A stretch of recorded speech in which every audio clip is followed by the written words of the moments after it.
When I first started training at the gym, one of the first points of priority that was brought to my attention by a well-intentioned staff member was the value of learning to breathe properly throughout each repetition and a consequent set of an exercise.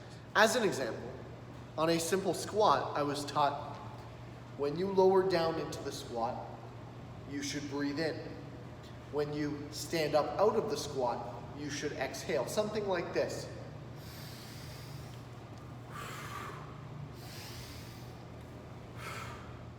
What's unfortunate is as I went on in my training career, moving from just an individual who worked out casually to somebody who was very committed to training, right through to becoming a certified trainer, that was the common theme. Breathe in during part of the repetition, breathe out during the other part. Now what's interesting is if you try and do this same thing when lifting real weights as you get stronger, it's an absolute recipe for disaster. Cue the Valsalva maneuver. You've likely heard at some point a strength conditioning coach in some capacity reference the importance of bracing. Of course, this is something people realize is valuable to some degree, but most people have no idea what it actually entails.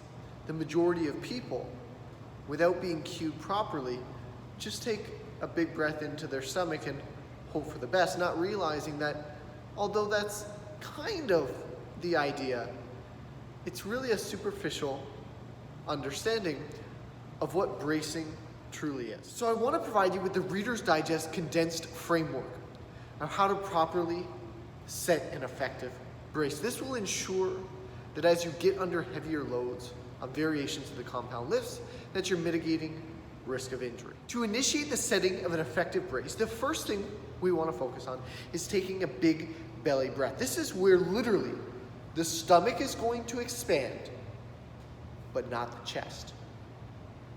We want to create a 360-degree diaphragmatic expansion. So, as an example, if I were to be holding on to your obliques with my thumbs wrapped around more into your lower back, mid-back area, and my fingers coming forward into the abdominal area, as this breath comes in, it should actually push my fingers apart all the way around. It shouldn't just be going out to the front. It shouldn't just be a little bit of air out to the sides. It should be 360-degree diaphragmatic expansion. A simple cue I like to invite people to entertain, and something that you'll notice a lot of lifters do, is to take a big bite out of the air as you do this. So you don't want to just, that's not going to cut it. What I like to think about is that big bite out of the air. And you'll notice that my entire core expanded during that breath.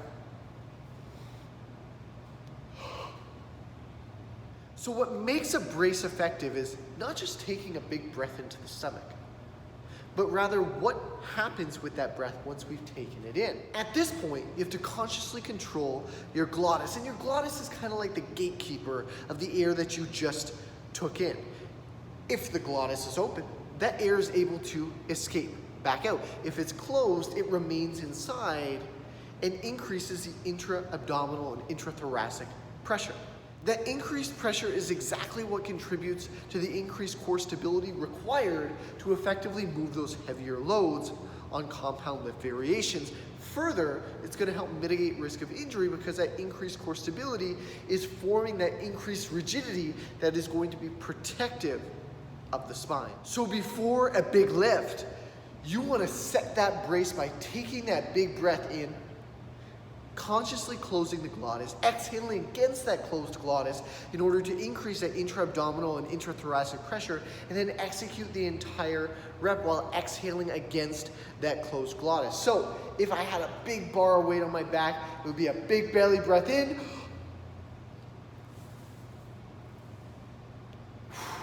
exhale after the repetition is complete, but then reset the brace for the next consequent repetition. One thing is for sure, you want to make sure you reset that brace between each repetition, because holding it for multiple repetitions under heavy, intense load is a recipe for disaster.